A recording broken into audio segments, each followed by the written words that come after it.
Bab 3047. Rencana pura-pura mati. Ekspresi Erik Kin bergerak sedikit, bisa dengan mudah menembus tubuh Raja Kin dengan melatihnya sedemikian rupa. Segera, aura abu-abu pembusukan terus mengalir ke tubuh Erik Kin. Napas di tubuhnya terus melemah. Erik Kin merasakan Reiki mengalir di tubuhnya, perlahan-lahan melambat. Rambut hitamnya dengan cepat berubah menjadi seputih salju dan kulitnya terbungkus kerak keruh, seolah-olah tertutup debu. Ada juga lapisan tebal energi kematian yang menutupi dirinya. Aku menghasilkan banyak uang untuk lelang paviliun harta karun sebelumnya, jadi tidak apa-apakan kalau membalasku. Kesadaran Erik Kin berangsur-angsur menjadi semakin kabur. Kelopak matanya tampak menahan seberat emas, dan dia perlahan menutup matanya. Selanjutnya, terserahmu untuk melihat apakah rencanamu berhasil menipu paviliun harta karun atau tidak. Begitu dia berhasil, ketika dia kembali dari kematian, pemandangan itu pasti luar biasa. Lingkungannya sunyi dan semua orang sedikit terkejut ketika Erik Kin menutup matanya. Perubahan cepat Erik Kin tidak bisa dipercaya. Seorang kultivator yang hidup dan bersemangat, dengan nafas yang tinggi, menjadi begitu berat dalam sekejap mata sehingga bahkan sulit untuk merasakan adanya energi kehidupan. Jika bukan karena penjelasan Erik Kin sebelumnya, jika bukan karena mereka menyaksikan semuanya dengan mata kepala sendiri. Hanya melihat Erik Kin saat ini, dia khawatir dia adalah orang mati. Kejutan macam apa ini, sulit ditebak. Erik Kin melihat pemandangan ini, mata Finola Su menjadi sedikit merah. Gadis suci, sudah waktunya kita pergi, jangan biarkan kerja keras kakak Kin sia-sia. Si brewok menghela nafas, mereka tidak tahu bagaimana Erik Kin melakukan ini. Namun energi kematian yang memenuhi seluruh tubuh itu pasti bukan perasaan yang baik, tak heran Finola Su merasa tidak nyaman. Tetapi jika mereka ingin membiarkan Erik Kin membodohi daftar galaksi, mereka tidak dapat mengungkapkan rahasia mereka.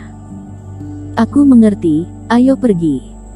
Finola Su menarik napas dalam-dalam. Kedua sudut mata dibasahi, berubah menjadi embun beku, dan pergi bersama angin. Berdiri di samping Finola Su, si brewok tiba-tiba merasakan hawa dingin yang menggigit.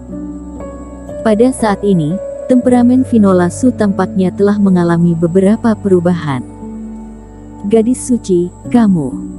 Si janggut besar, aku tidak cukup kuat untuk Erik Kin menanggung siksaan ini. Erik Kin mengatakan bahwa dia ingin aku membunuh dan melampiaskan, dan aku dalam suasana hati yang tepat. Suara Finola Su dingin, dia memimpin dan berjalan ke hutan tanpa melihat ke belakang. Dengan setiap langkah, embun beku mengembun dan serpihan salju berserakan.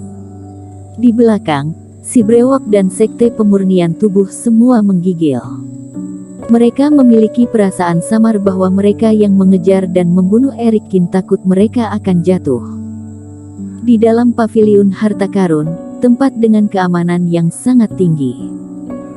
Sebuah menara loteng besar dalam formasi terang dan gelap yang tak terhitung jumlahnya. Di sini, bukan hanya pejuang kebanggaan yang tinggal di sini saja yang tidak boleh masuk, bahkan sebagian besar kultivator di paviliun harta karun tidak boleh masuk. Di loteng, di aula yang luas, semua kecemerlangan dunia luar disegel. Di antaranya, hanya ada ratusan lampu permanen yang menyala di keempat dindingnya, dan beberapa lampu malam sudah memberikan penerangan.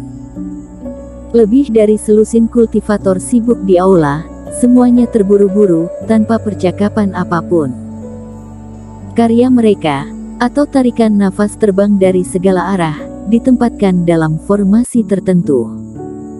Atau pegang slip giok di tangan, pelajari dan analisis dengan cermat, lalu rekam sesuatu di slip giok lain. Disinilah paviliun harta karun menyusun daftar galaksi. Ini juga merupakan inti dari paviliun harta karun.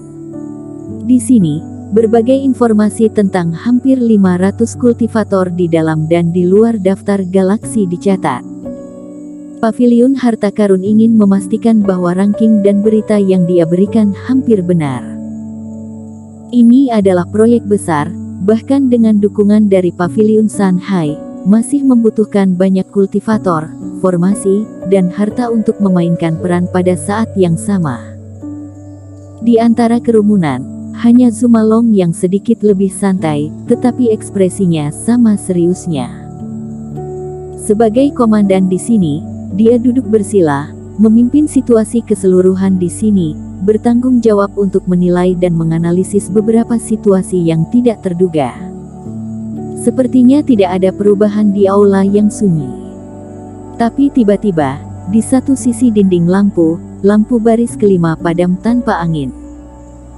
Lampu sedikit meredup dan seorang kultivator yang secara khusus bertanggung jawab untuk memperhatikan lampu segera bangkit dan menyerah. Penatua Long, lampu kehidupan Zhao Linlong telah padam, dan dia dicurigai mati. Louis Zhao. Apakah itu seseorang dari aliansi loyalitas Senot Zhang? Ekspresi Zumalong berubah dan dia juga menoleh. Di 4 dinding aula, total 500 lampu menyala, menutupi hampir setengah dari para kultivator yang memiliki Ordo Galaksi. Dinding tempat lampu padam semuanya diterangi oleh 100 karakter teratas dalam daftar galaksi. Louis Zhao, peringkat 83, yang juga merupakan peringkat yang sesuai pada daftar galaksi. Anak ini mengikuti Senot Zhang ke jurang galaksi, di mana dia seharusnya mati. Berikan situasi orang ini kepada kultivator rahasia langit untuk menyimpulkan ramalan, kata Zumalong. Ya. Kultivator itu mengangguk dan baru saja mengirim pesan. Lampu kehidupan juga telah padam. Zumalong tidak punya waktu untuk mengatakan lebih banyak. Tidak jauh dari Louis Zhao, lampu kehidupan lain juga diam-diam padam. Dalam daftar galaksi, 2 orang tewas berturut-turut. Murid kultivator menyusut. Hal semacam ini jarang terjadi. Soman Yin, anggota keluarga Li, laporkan mereka berdua bersama untuk verifikasi dan kalian semua meramal tentang lokasi orang-orang ini. Ekspresi Zumalong juga sedikit bergerak, memberi perintah. Kemudian, aula itu setengah kosong, dan tirai cahaya melonjak. Dan yang ditunjukkan oleh tirai cahaya adalah peta di dalam galaksi abis. Zumalong mengatupkan kedua tangannya, mengeluarkan 2 asap abu-abu dari Louis Zhao dan Soman Yin, lalu menunjuk ke peta. Setelah mereka terbang, mereka mendarat langsung di suatu tempat di luar galaksi abis. Benar saja, keduanya mati bersama. Segera setelah itu, Zumalong membuat tamparan lagi, dan riak muncul di tirai tipis. Seolah memanggil, cahaya kehidupan di sekitarnya bergetar. Gumpalan cahaya benar-benar terhubung ke dalam garis dan terbang menuju peta ini.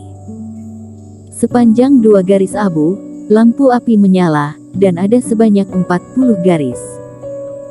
Asal tahu saja, api di sini adalah pelita kehidupan bagi 500 kultivator teratas dalam daftar galaksi. Artinya, di area kecil ini, ada Lusinan Master, Senot Zhang, Clowny Li, Eric Qin dan Vinolasu, dan bahkan ada badai pedang hitam di dekatnya. Zumalong menyipitkan matanya ketika dia melihat cahaya di sekelilingnya. Sepertinya pihak-pihak ini berjuang untuk token emas. Tapi bertarung di inti badai, para junior ini benar-benar gila. Sayangnya, situasi di jurang galaksi terlalu istimewa untuk menggunakan lebih banyak cara untuk menyelidiki, dan aku tidak tahu situasi spesifiknya. Zumalong menggelengkan kepalanya. Senior, sudah dipastikan bahwa keduanya dipastikan jatuh. Yah, di daftar galaksi, mari kita hapus nama mereka. Zumalong mengangguk tanpa komitmen. Mereka berempat, Eric Qin, semuanya adalah 50 master teratas di peringkat galaksi, dan bukan hal yang aneh bagi mereka untuk menghancurkan beberapa jenius akhir. Mengetahui hal ini, Zumalong melambaikan tangannya, berniat untuk menutup tirai tipis. Tapi sekarang, siut, Mati lampu lagi. Dalam sekejap, puluhan lampu kehidupan padam. Bahkan pelita kehidupan milik Clownili tidak butuh waktu lama untuk menjadi gelap. Keheningan terjadi beberapa saat, dan beberapa pengurus paviliun harta karun yang menjadi penanggung jawab semuanya terkejut. Bersambung.